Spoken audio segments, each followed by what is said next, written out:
So I'll introduce Steve Cook, who is going to talk about the Paris Commune. Thank you, Comrade Chair. Comrades and friends. As Ivor has said, we're marking today the anniversary of what was a pivotal, if very fleeting moment in the history of class struggle between the working masses and the appropriators of everything those wage slaves, we wage slaves in fact, produce. Most, if not all of you, and I take a liberty here, but I feel free to do so, most, if not all of you, will be familiar with the anti-imperialist Marxist-Leninist journal L'Alcade, where in the March-April edition we're told that, and I quote, "The workers of Paris briefly established for the first time a dictatorship of the proletariat, the rule of the exploited majority over a parasitical minority of bankers, factory owners, and landlords. It ended bloodily," continues L'Alcade, "and with the French bourgeoisie fully restored to power. But communists, socialists, and all progressive humanity are fully justified in celebrating the Paris Commune and its 140th anniversary as a milestone in proletarian history. So let's celebrate, but I suppose I feel obliged to preface my remarks by admitting that I'm not in any way specially qualified to lead today's discussion, other than by virtue of a particular interest in the subject, and having spent a year and a half living in Paris's 20e arrondissement, its 20th borough, where, as we shall see, the Commune made its last heroic but ultimately unsuccessful stand. In the course of this presentation, I'm going to attempt to use modern mid-20th century technology in the form of these things. Whether it'll work or not, I don't know. We shall see. But I want to stress that our story, while it's set in 1871, doesn't actually begin there. I want to start really by remaining in Paris, but taking you back a further generation still. The dominant sections of the French capitalist class had, since 1830, preferred a constitutional monarchy, more or less, rather than the royal absolutism which had replaced the earlier Napoleonic regime, as the form through which to project their economic and political power. This changed dramatically in 1848, I think a period with which many of us are familiar, when the Second Republic was declared, the first having been the revolutionary period between the execution of Louis XVI and the establishment of Napoleon Bonaparte's empire at the very beginning of the 19th century. Unless I'm mistaken, I think that was 1804, in fact, somewhere around then. But this new Republican regime in 1848 was still a reflection of bourgeois state power, and the workers of Paris and elsewhere rebelled, demanding the continuation of the revolution and the establishment of something starting to resemble socialism. Karl Marx, incidentally, writes about this period in his book, Class Struggles in France. And I want to make sure that people don't confuse that tome with the Civil War in France, which refers to the next generation of struggle, the one which will be our main focus today. I don't propose to go into any detail here, comrades, as the revolution and the counter-revolution of 1848 are not actually today's topic. Suffice to say, though, and I think it is important to say it, that the uprising by the proletariat of the French capital, and also in the red counties of Bas-Alpes, Nièvre, and Drôme, elsewhere in the country, was suppressed with what we shall see as characteristic brutality for the bourgeoisie of this period in French history.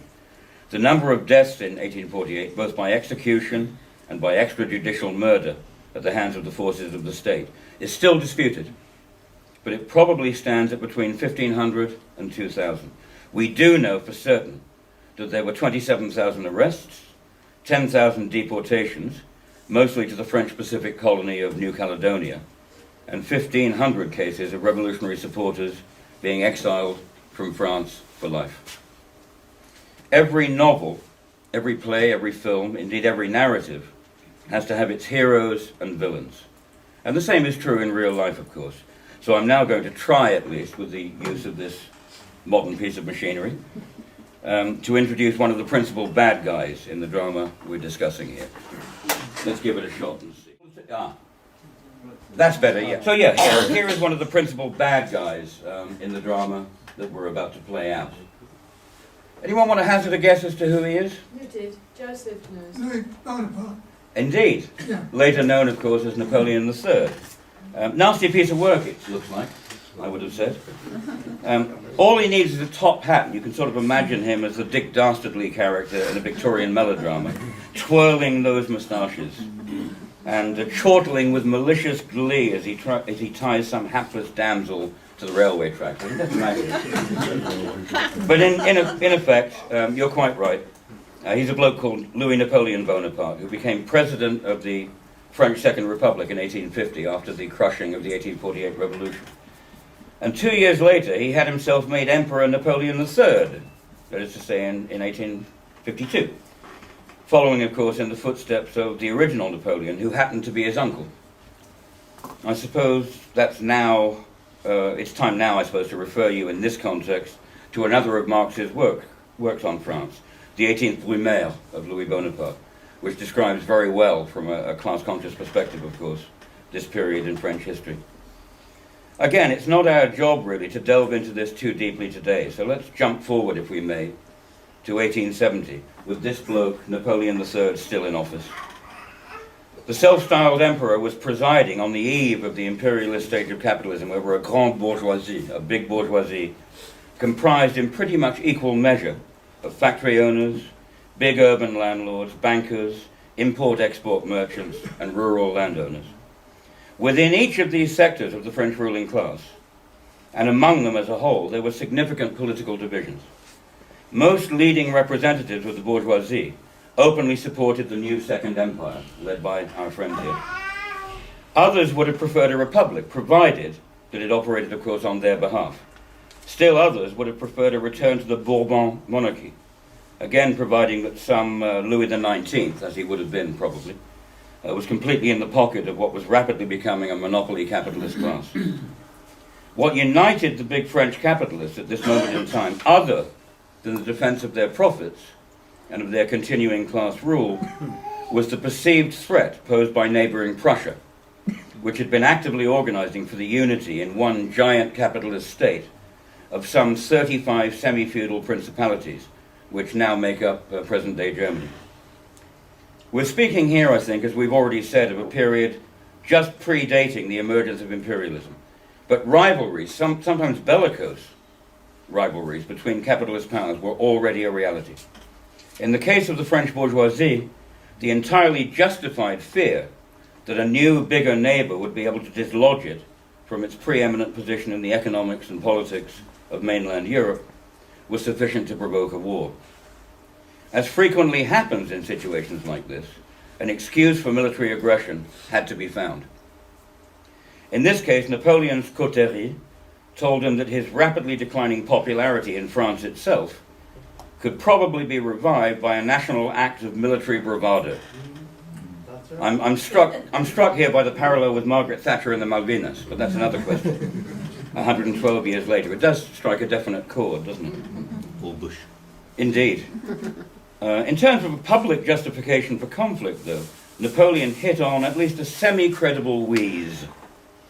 Prince Leopold of Hohenzollern-Sigmaringen, who was a relative of the Prussian royal family, was currently a candidate for the Spanish throne, which had been vacated after a coup d'etat against the incumbent. And France said it wasn't overjoyed by this. So a diplomatic row involving very undiplomatic language broke out between Paris and Berlin. And an allegedly insulting telegram to the French leader from Prussian Emperor Wilhelm I was claimed to have affronted Napoleon's imperial pride and that of France as a whole. So, the government of Napoleon III duly declared war on Prussia on July the 19th, 1870. The emperor's advisors having assured him, rather foolishly, that the whole thing would be a dawdle. What followed, however, was anything but a cakewalk, as we'll see.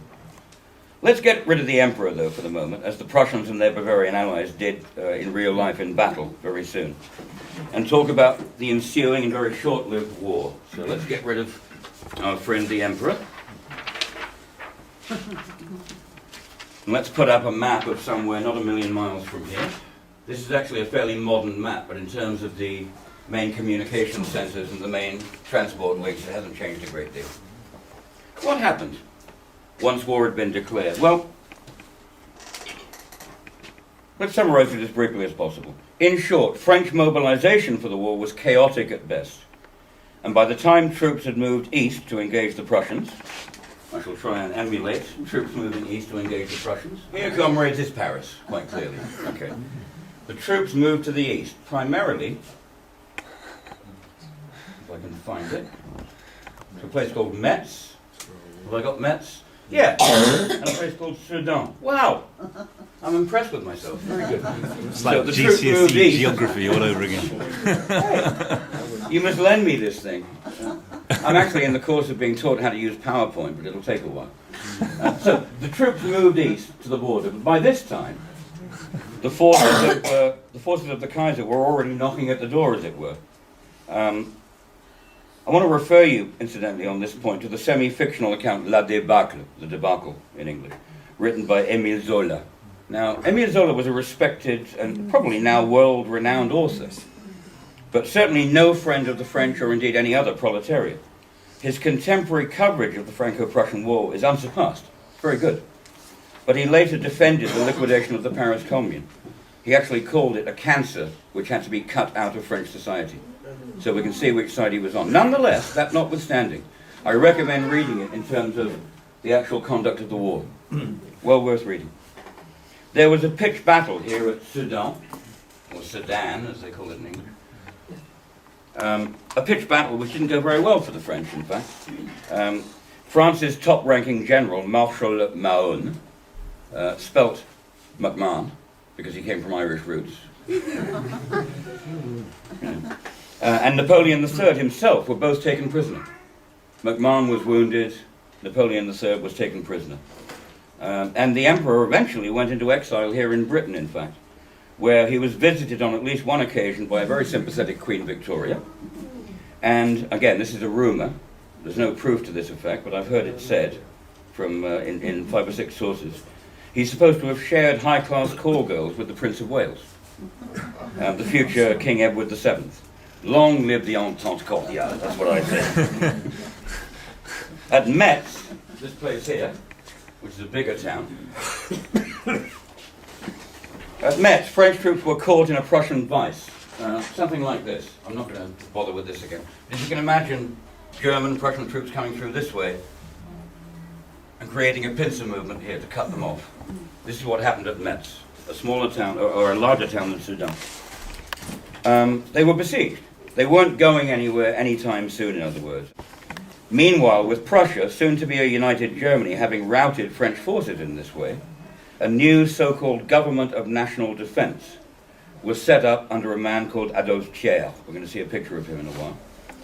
Now, he was a supposed Republican, but his biggest whinge was that his family in previous generations, they were big cloth merchants and monarchists, had been ruined in the course of the French Revolution of the late 1700s.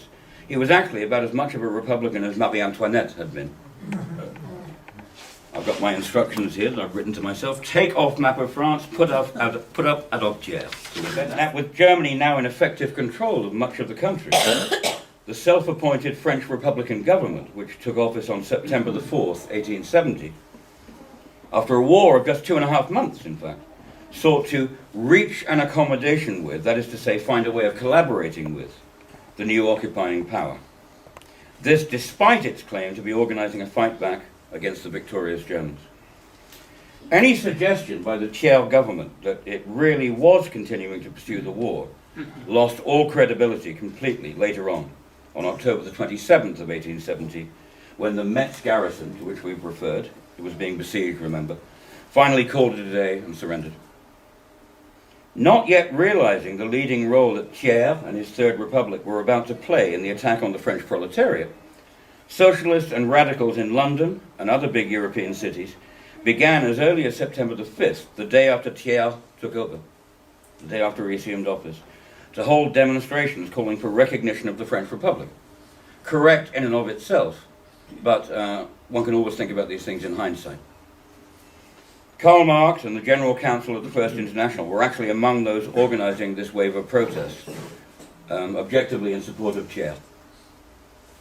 But on September the 19th, 1870, unhindered by this collaborationist French government, which was still working to establish some kind of modus vivendi with the invaders, 2 German armies began the siege of Paris. I'm not going to put the map of France back up again.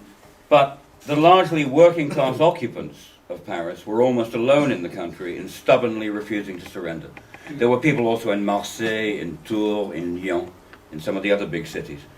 When later on they themselves declared communes in solidarity with Paris, they were quickly suppressed, to the extent that history has really written them out as having been of any significance.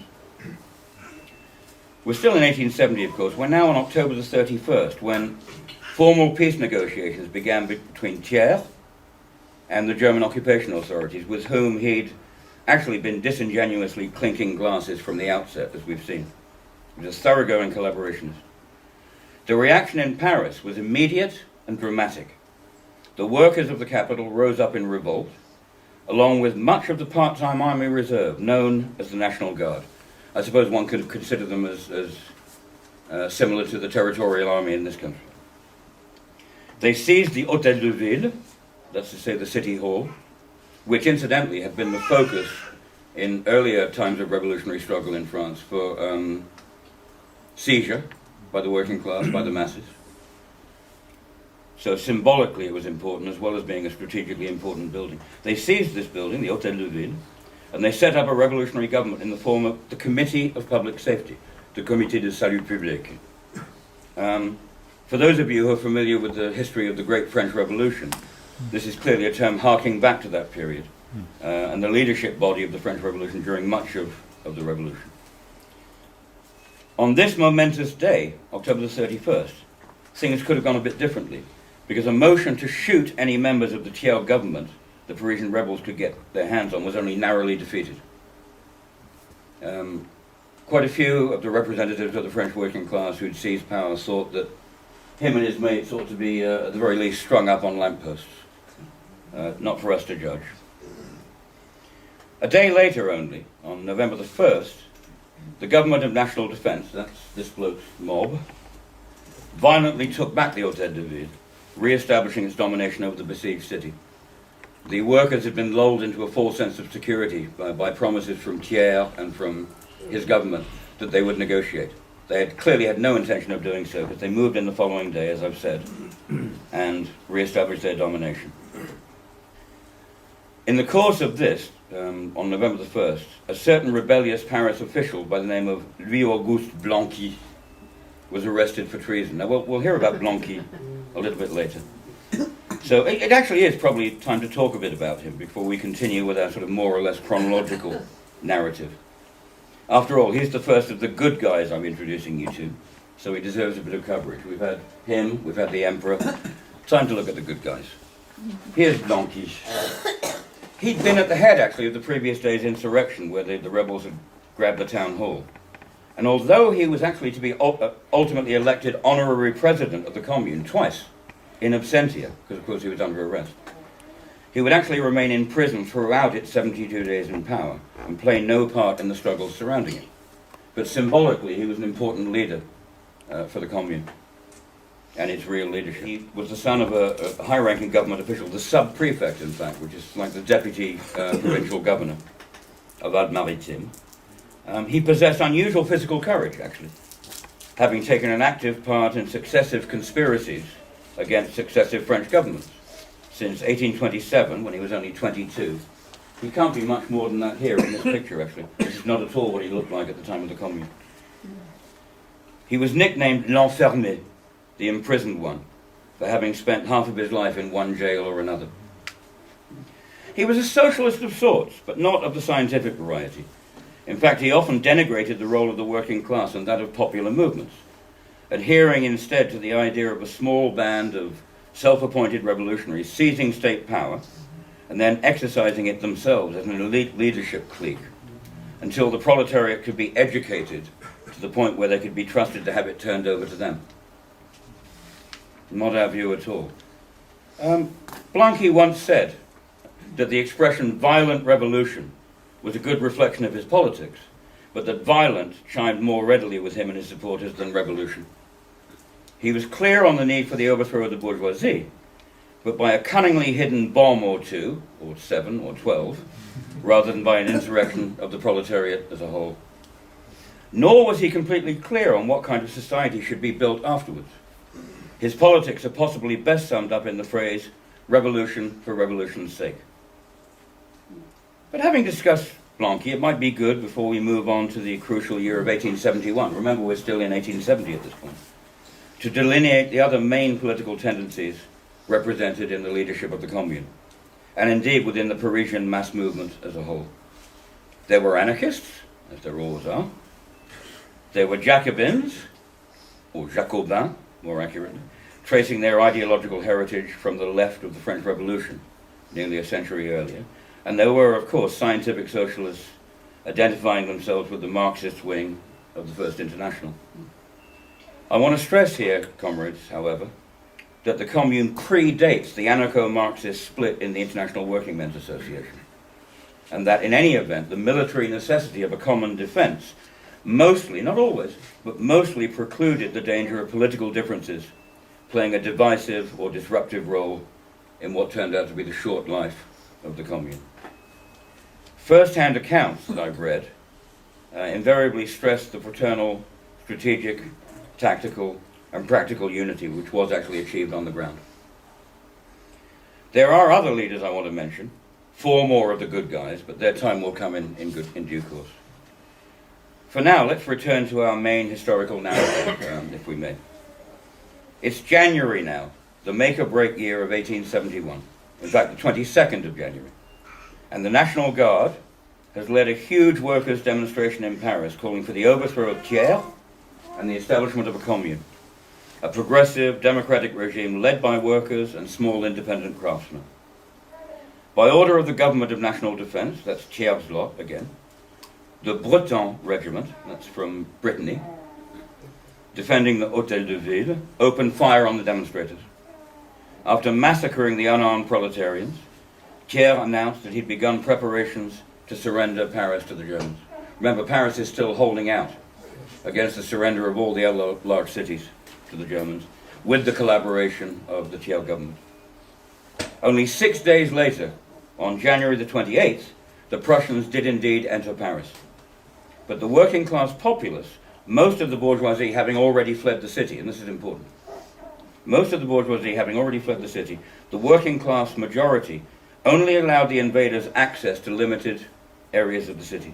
Remember, they were armed. These were workers in arms who had been part of the Territorial Army, the National Guard. At the same time, it was announced that what was left of the regular French army would be disarmed.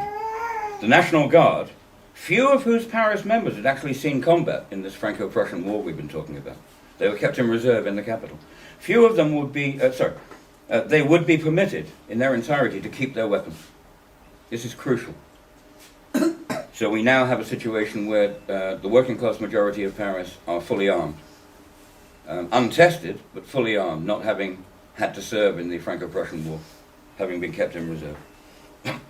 Within a week, though, the occupation of the city and the ceaseless capitulation of the Thiers regime, not to mention this murderous January attack on unarmed fellow Frenchmen, which I've just mentioned, provoked the National Guard into declaring itself, I quote, an autonomous, democratic citizens' militia, whereupon it elected delegates from all 20 of the boroughs of Paris to its newly established Central Committee. Things are moving. Incidentally, it's also around this time that the Government of National Defense decreed that payment of commercial invoices relating to transactions carried out during the war could be deferred. This inevitably meant that disgruntled elements of the petty bourgeoisie, who weren't getting paid by the big bosses, came over actively to the side of the proletarian rebels. In the early hours of March the 18th, Thiers, who realized that he wasn't welcome in the capital, had relocated his government to formerly royalist Versailles, attempted to disarm Paris, notably by storming the hill of Montmartre. I don't know if any of you know Paris as a tourist or having spent any time there. That's now where the Sacré-Cœur Cathedral stands. At the time it was empty grassland on the top of the hill.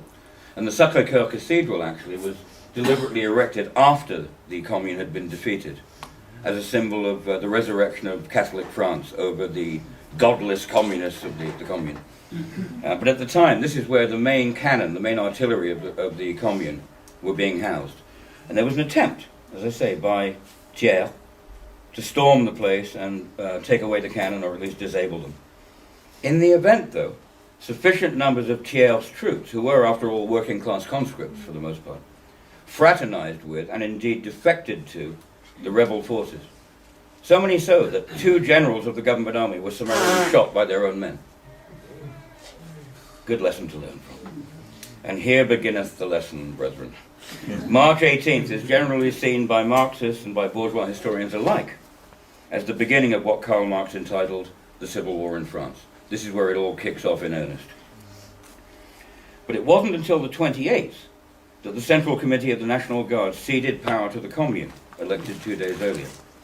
And in doing so, its parting shot was to order the permanent abolition of the morality police. Now, we don't know much about morality police in this country, certainly not at this time in this country, but it was sort of a Catholic-inspired organ of the state, set up specifically by Napoleon III to ensure that no working-class people were committing any of the sins listed in the Ten Commandments, or were harbouring any other unhealthy thoughts, such as the desire to organise for their own seizure of state power, for example.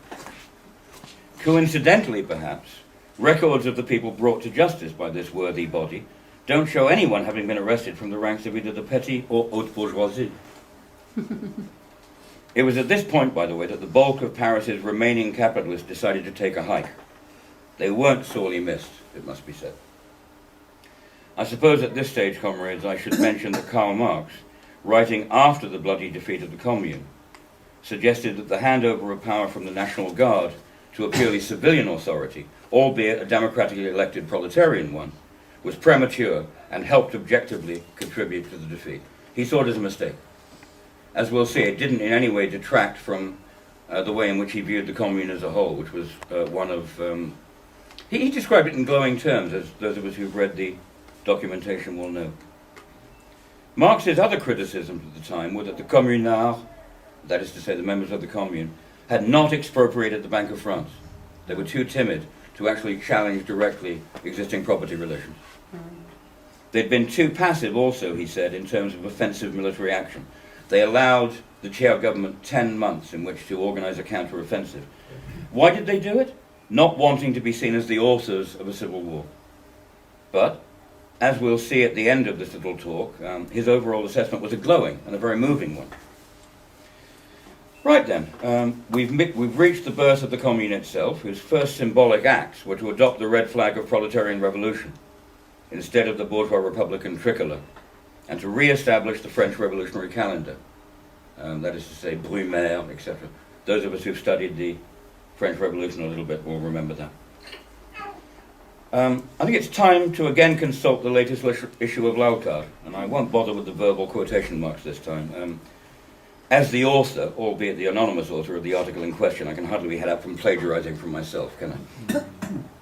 In 1848, we said, the bourgeoisie had already torn off the mask of its fine Republican slogans, liberty, equality, brotherhood, when it crushed the previous generation of revolutionary Paris proletarians. In 1871, however, it also tore off the mask of its patriotism, when it colluded with the German army of occupation in moving against the insurrection in the capital. It is nonetheless an error, we said, to present the Commune simply as a popular, patriotic uprising against the capitulation of a collaborationist bourgeoisie. From being national in character, the struggle very quickly became a social one. An extremely short war against Prussia had transformed itself into a civil war, a war of class against class. The measures taken in such a short time by the Commune and its leaders amply illustrate this point. We've already talked about the scrapping of the so-called morality police, but then there was also, and here follows a list. Think carefully about this. It's sort of a bullet point summary of some of the key policies that the Commune sought to impose. Given the fact that it was under extreme military threat, it wasn't able to proceed in practice with many of them. But here's what it said on paper. The abolition of the police itself, not just the morality police, but the civil police itself, as well as the standing army. That was on March the 30th. The full accountability to the working class, up to and including immediate recall of all public officials, April the 1st. It should also be added here, I think, that political leaders and civil servants were also banned from receiving more than the average worker's wage. There was a moratorium on rents imposed on March the 30th. The price of bread was frozen on May the 9th. The banning of most night shift work, particularly in bakeries, took place on April the 20th. This is particularly important because at the time, bakers and bakery workers particularly were working up to 18-hour shifts overnight and then into the next day. So this radically shortened the working hours of bakery workers. There was the full separation of church and state, which had been a key pillar of the French Revolution, but had never been put into practice. There was the appropriation in connection with this of church property. All of this ordered on April the 2nd. And from then on, this was actually enforced. There was a rigorously enforced secularism in both schools and workplaces. No religious symbolism was to be seen, essentially, in any public institutions. There was the establishment for the first time of free, universal primary and vocational education, again on April the 2nd. Most significantly, certainly, the Commune passed a law on April the 16th, 1871, granting workers' associations and cooperatives ownership of property which had been abandoned by the fleeing Paris bourgeoisie. Crucial. Here we're talking actually about the expropriation of an absent bourgeoisie in the interests of the workers organized in new associations and new cooperatives. Sounds dangerously like the beginnings of socialism to me. But there was also the confirmation in office of all foreign workers elected to the Commune's council, of which there were quite a few, on the grounds that, quote, and I love this quote, if you're not going to write anything else down from this speech, write this down. The flag of the Commune is the flag of the world republic. Beautiful, isn't it? Proletarian internationalism in word, but also in action. It's important at this stage, I think, comrades, to establish just how the Commune was run. We haven't talked much about that. And there's not a great deal to be found out about it outside of the specialist literature. But its highest authority was the council, elected by universal suffrage throughout the 20 boroughs of Paris. Louise Michel, whom we'll meet a bit later, was on that council. Acting to implement the decisions of this body were two successive executive commissions. The first meeting from March the 29th to April the 19th, and the second from April the 20th to April the 30th. They met every single day. These are the representatives of the proletariat, the political representatives of the proletariat, meeting every single day, including weekends, and none of them, as far as I can tell, claimed expenses for duck ponds or porn videos. It's in this context that I want to acquaint you with two of our four remaining heroes. First, there's Edouard Vaillant, the only communard to have served on both of these executives that I've just mentioned. Here's Edouard Vaillant. And he's actually standing, those of you who have been to Paris might recognize this. This is the wall against which nearly 200 of the last leaders of the Commune were summarily shot on May the 28th of the year we're talking about. But more of that later. Here's our friend Vaillant, who started out as a pretty good bloke. We'll see what happened to him later. He's seen here, as I've said, in the center of the photo, posing in later life. I think this is taken in about 1913, something like that. In front of the wall in Père Lachaise Cemetery, which, by the way, if anyone ever goes to Paris as a tourist or otherwise, and you haven't seen, you should go to. Go to Père Lachaise Cemetery, for reasons which will become clear. I've been there on numerous occasions myself, and it really is a moving experience, particularly as the graves of successive general secretaries of the French Communist Party are also located just opposite. It's a bit of a commie corner, like that bit of Highgate Cemetery we all know and love, where you've got the former chair of the South African Communist Party. You've got a memorial now to our comrade Jack Shapiro, not just and Claudia Jones, of course, not just Marx himself. Vaillant, though, was the son of a lawyer, but this relatively privileged class background didn't prevent him from joining the First International. It didn't prevent him from becoming editor of the journal Affiche Rouge, translated as Red Poster, which was the first to call for the creation of a Paris Commune. He was elected to the Commune's council from the 20th arrondissement, the 20th borough, where I used to live, incidentally, and was made part of the education department, where he did a sterling job, by all accounts. He escaped the repression which accompanied the crushing of the Commune, and Vaillant went into exile here in Britain. A lot of people did that. Not for any political reasons, I think, just because of geographical proximity more than anything else. only returning to France in his case after the general amnesty that was granted by the Republic in 1880. Vaillant was a founder member of the French Socialist Party. This is at a time before there was such a thing as a Communist Party anywhere in the world, of course. The French Socialist Party was an affiliate of the Second International. And Vaillant initially bucked the social chauvinist trend, the outbreak of the First World War, by supporting a general strike in opposition to that war, in opposition to the imperialist war. So in 1914 he's organizing and calling for a general strike in opposition to the imperialist war, but then within months he did a U-turn and voted for war credits with the majority of the International. Shameful. But it was practically his last act. And I think we can forgive him that, possibly, if only because there are plenty others doing the same. And what he did in his long political life far outweighs that, I think. He died a year later in 1915, which is probably just as well, because he couldn't do any further damage. Second person I want you to meet at this stage, however briefly, is another one of the good guys. This is a bloke called Charles de l'Écluse. Charles de l'Écluse. Charles, or Charlie to you and me. This is a man who in his early years was a radical journalist who took part in the bourgeois revolutions in France of 1830 and 1848. He spent a respectable amount of time in jail and in exile before becoming a member of and a publicist for the First International. De l'Écluse, as mayor of Paris's 19th arrondissement. I'll point out where these arrondissements are. Later on we'll have occasion to look at a map of Paris from that period. But it's the working class northeast of the city, the 19th and 20th arrondissement, which, as we'll see, is where the Commune actually made its last and tragically unsuccessful stand. Anyway, he was mayor of the 19th arrondissement in 1871. He resigned after calling for, quote, armed struggle against the capitulators. In other words, armed struggle against Thiers and his bourgeois government of capitulators to the Germans. However, he was promptly elected to the Council of the Commune as its head of foreign affairs. And he was instrumental in organizing the reshuffle of the executive committee in April. I think I mentioned that there were two executive committees.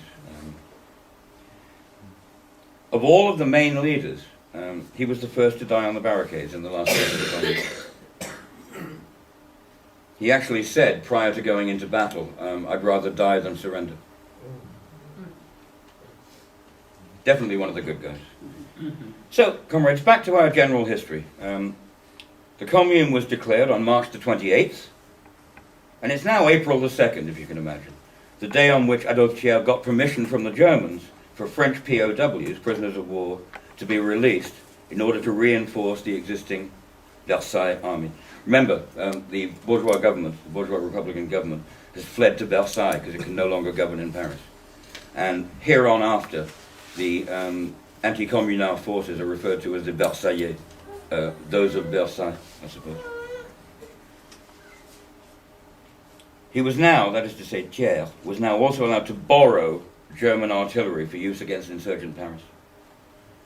A scenario, sadly, which I think was mirrored in 1921 when Michael Collins of the Irish Free State asked for and got heavy guns from the British, his erstwhile enemy, in order to shell IRA forces in Dublin's Four Courts. Shameful in both cases. In France, the Thiers army now took over the siege of Paris from the Germans, beginning a sustained bombardment, a sustained and bloody bombardment, in fact, of the city. On April the 5th, the Commune adopted a decree on hostages, quite justifiably, in my view, resolving that anyone in contact with the Versailles government would be executed in reprisal for the shooting of captured communards. I've not been able to find any evidence that this was ever put into practice, but it was certainly there on the books. A week later, the threatened ground offensive by the Versailles army had begun in earnest and was making inroads, with a correspondingly stern resistance by the proletarian forces around the fringes of the capital. The acute military crisis, however, did not prevent the Commune from passing a number of additional decrees. And I'll adumbrate these, as George Galloway often said. The postponement of all debt obligations for 3 years, with no interest to be paid. The closing of all pawn shops. I thought this was interesting. The closing of all pawn shops on the grounds that they represented the private expropriation of labour and were in contradiction with the right of the workers to their instruments of labour and to credit. The destruction of the Victory column in the Place Vendôme, in central Paris. This had been made from guns captured by Napoleon I during one of his wars in 1809. And it was seen by the Commune as a symbol of chauvinism and incitement to national hatred. So it was actually pulled down, the decree having been passed. It was actually physically pulled down just before the Commune fell. And there's a wonderful painting to this effect by the main revolutionary artist of the period in France, a guy called Gustave Courbet. I know, Rosie, you know him. In fact, you and I went to see this painting at the Petit Palais in Paris, didn't we? Excellent artist. There wasn't such a thing as socialist realism back then, but this is the closest thing you could have got at the time. Highly recommended. There's some of his work in the National Gallery, but the bulk of his stuff covering the period of the Commune is to be found, as I said, in the Petit Palais Gallery in Paris. Here we have a barricade. Aux barricades, camarades. To the barricades, comrades. You can't see on this because the resolution and the size isn't sufficiently good. But a good third of these people in military uniform carrying rifles are women. There was no distinction between men and women when it came to fighting on the front line against the invasion by the bourgeois forces. This was a notable contribution of the Commune. May the 21st, the beginning of what became known as La Semaine Sanglante, the Bloody Week, or just Bloody Week. In the same way we talk about Bloody Sunday, Bloody Week. The Versailles army, largely rearmed by the German occupiers, broke into Paris proper. Remember, it had gained some footholds in the suburbs already, despite fierce resistance. Now it's breaking into Paris proper. Resistance remained fierce, and the invaders were held off for 7 days. Again, during the Semaine Sanglante, 7 days of massive casualties. There was street-to-street fighting, there was house-to-house fighting, there was hand-to-hand fighting, and the widespread use of defensive barricades, as I've said, we can see here. What I'd like to do now, comrades, is put up a contemporary map of Paris showing the systematic advance of Versailles troops into the city. I think it's quite self-explanatory, but there are a few things I'd like to add. These arrows pointing in show the main attempts by the Versailles forces to enter Paris itself. This area here, Belleville, Ménilmontant, is really the mainstay of the proletarian communal forces. This is the main working class area in Paris, still is. And this is ultimately where they held their last stand. Now, it's difficult to, this is not in colour of course, but it's difficult to judge from this exactly what's happening. This represents the dates at which different parts of Paris were occupied by the enemy. You'll notice that between the 21st and the 22nd of May, just 1 day and a bit, most of the west of Paris is occupied. Why is that? Well, because this is ultimately the bourgeois sector of town. This is the posh bit of Paris, still is. And remember, those bourgeois that hadn't fled already would inevitably be in favour of the invasion by Thiers' forces. Resistance here was minimal. And in fact, those communards who did resist here, some of them were shot by bourgeois civilians not associated with the government, just because they hated the Commune so much. So this area fell rapidly.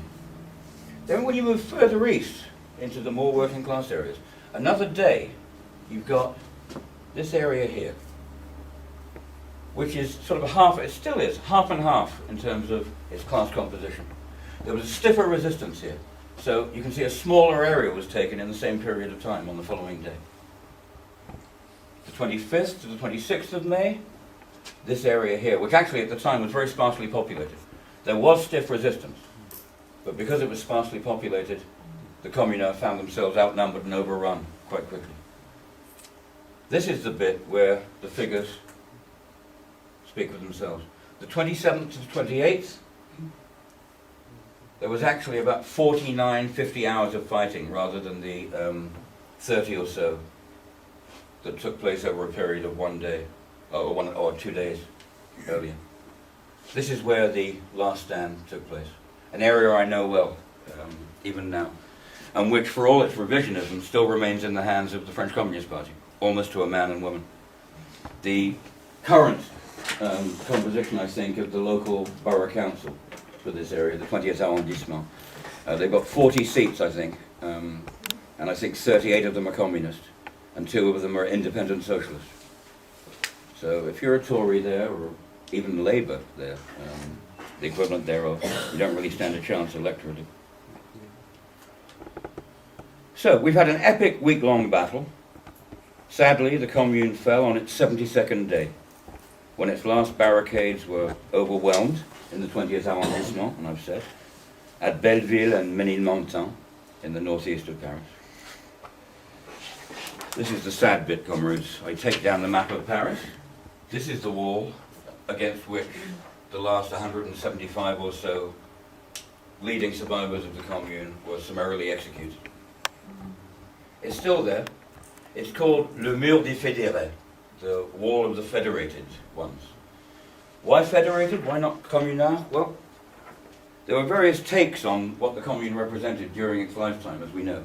We've said that Karl Marx and the First International saw it as an example of class struggle, an attempt at the first dictatorship of the proletariat. The Proudhonists, the anarchists of the day, saw it rather differently. They saw it as a local, autonomous example of workers running their own affairs, in federation with other similar local autonomous federations elsewhere in France. And I think I've mentioned that those other communes that existed elsewhere in France were liquidated by the Thiers government within a matter of days. So this dream on the part of the anarchists of a federation of autonomous workers, local republics, if you will, never came to fruition. But the word fédéré, rather than communal, has stuck as an alternative. And this is the Mur des Fédérés. Quite moving, I think. We've mentioned Louise Michel very briefly. There she is, in full National Guard uniform. Who is she? Who is she? Well, she was one of the people who were deported. I should have said when we had the wall up still. Not only were 175 or so communards fédérés shot against it, in all, and this is crucial, the number of workers summarily executed in Paris is very conservatively estimated at 17,000 in 1 week. Other informed guesses put it as high as 30,000. Certainly, and we know this for a fact, 38,000 people were imprisoned and a further 7,000 forcibly deported. I suppose in English we'd call it transportation. Traditionally in this country it was to Australia, wasn't it? Usually for the French it was to the Pacific colony of Nouvelle-Calédonie, New Caledonia. In any event, Louise Michel escaped the death penalty. Surprisingly, there are contemporary reports that she had expected to be sentenced to death. In the event, she wasn't. She was one of the ones deported, in France at least, even though she was by no means the most senior leader of the Commune. She was on the council, but never a member of either of its two executive committees. She remains probably the single most powerful personification of the Paris Commune. She ended up being transported, I've said, to New Caledonia for 6.5 years, for, among other things, attempting to overthrow the government. Good girl. Possessing and using weapons, and wearing a military uniform. Well, judging from this picture, I'd say it's a fair cop, Gov, at least on the last charge. But the French masses clearly don't agree with her demonization by the bourgeoisie and its state. There's actually a Paris metro station named after her, funnily enough, in an area of town still controlled by the Communist Party. And one of the two French International Brigade units which fought in defense of the Spanish Republic was the Louise Michel battalion. Everywhere you go in France, you see this image, and this is usually the image of her that you see. There are sort of civilian pictures of her as well, but they're by no means as well known. This summarizes and personifies the Commune to most French people, to most progressive French people. Who was this woman? Well, she was a school teacher, a poet, and an anarchist. Well, she said she was an anarchist, but our comrade Deborah Lavin of this august society reckoned she was really a proto-communist. And who would dare argue with Deborah? I wouldn't. What's important, though, is that during the entire 2.5 months of the Commune, she organized women to drive ambulances. Some of these women worked as prostitutes, and one of Louise's most famous quotes reads as follows. Remember, we're talking about the street prostitutes of the 20th, 19th arrondissement of Paris, some of the poorest of the poor. Who, she said, she asked, has more right than these women, the saddest victims of the old world, to offer their lives in building the new. As a teacher myself, comrades, I also admire her definition of what that job is all about. She said, the task of teachers, those obscure soldiers of civilization, is to give to the people the intellectual means to revolt. Don't say fairer than that. Not many people will know who he is, I suspect. Not very well known outside of the ranks of socialists and communists. But I did promise you one further hero of the Commune before we finish. So here he is. A guy called Eugène Potier. Eric, you're on. Eugène Potier, who is he? Eugène Potier. He wrote International. He did. He wrote the lyrics to the International. Yeah, that's right. He penned the lyrics to the International, our worldwide proletarian battle hymn. He too was elected to the Council of the Paris Commune by an astonishing 3,352 votes out of 3,600. People seem to like him. He survived Bloody Week, La Semaine Sanglante, and he fled to Britain, predictably, and then to the United States. Excuse me. Given the universal familiarity of his song, I think it's a grave injustice that he himself isn't better known. On the other hand, in 1913, I've only just come across this, in 1913, on the 25th anniversary of his death, there's a fulsome tribute to him in Pravda, under the byline of a certain V.I. Lenin. So some people knew about him. Well, comrades, you've heard far more than enough from me, I think, on this. In saluting this 140th anniversary, I think I'll leave you with a few classic and I think very poignant quotes, contemporary to the Commune. The first, not very well known, from Frederick Engels. And this is Frederick Engels writing in the, I think, the 1891 reissue of Marx's Civil War in France. He wrote the preface to that. And he says the following, and I think it holds relevance today. The social democratic Philistines have recently become overcome by a healthy terror at the mention of the words dictatorship of the proletariat. Would that they were, would that they were. Well, gentlemen, do you want to know what this dictatorship looks like? Look at the Paris Commune. That was the dictatorship of the proletariat. This is Engels writing in 1891. And then, comrades, to conclude today's presentation, to give everyone a chance to have a discussion, I want to remind you of two passages from Karl Marx. I wasn't actually going to include these in my talk because I think they're well known, but I think it's worth reinforcing them on this anniversary. Of course, Marx was also a contemporary of the short-lived Parisian proletarian revolution.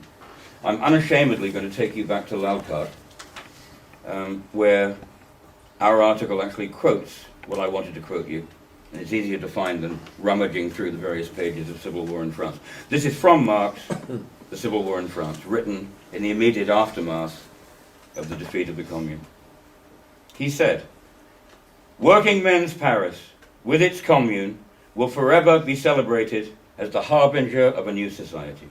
Its martyrs," he declared, "are enshrined in the great heart of the working class. Its executioners are consigned to that dustbin of history from which all the prayers of their priests will not avail to redeem them." And I want to finish, comrades, if I may, with a short letter which Marx wrote to a fellow member of the First International named Dr. Kugelmann. I believe he was based in Germany at the time, as if I can find it. This is where Marx's analytical skills are combined with his human passion as a class-conscious warrior. The language is incredibly moving, I believe. It's not a long letter, but I'll read it in its entirety if you'll permit me. If you look at the last chapter of my 18th Brumaire, remember this is Karl Marx writing a letter. If you look at the last chapter of my 18th Brumaire, you will find that I say that the next attempt of the French Revolution will be no longer, as before, to transfer the bureaucratic military machine from one hand to another, but to smash it. And that is essential for every real people's revolution on the continent. And this is what our heroic party comrades in Paris are attempting. Party in this case referring to the First International, of course. What elasticity, What historical initiative! What a capacity for sacrifice in these Parisians. After 6 months of hunger and ruin, caused rather by internal treachery than by the external enemy, they rise beneath the Prussian bayonets as if there had never been a war between France and Germany, and the enemy were not at the gates of Paris. History has no like example of a like greatness. If they are defeated, only their good nature will be to blame. They should have marched at once on Versailles. The right moment was missed because of conscientious scruples. They did not want to start the civil war, as if that mischievous abortion, Thiers, had not already started the civil war with his attempt to disarm Paris. Second mistake, the Central Committee surrendered its power too soon to make way for the Commune, again, from a too honourable scrupulosity. However that may be, the present rising in Paris, even if it be crushed by the wolves, swine, and vile curs of the old society, is the most glorious deed of our party since the June insurrection in Paris. Compare these Parisians storming heaven with the slaves to heaven of the German-Prussian Holy Roman Empire, with its posthumous masquerades, reeking of the barracks, the church, cabbage junkerism, and above all, of the Philistine. And there he ends it. Comrades, I've said enough, over to you. But before we do that, on this 140th anniversary, I'd like you to join me in standing for a brief red salute to the heroes and martyrs of the Paris Commune.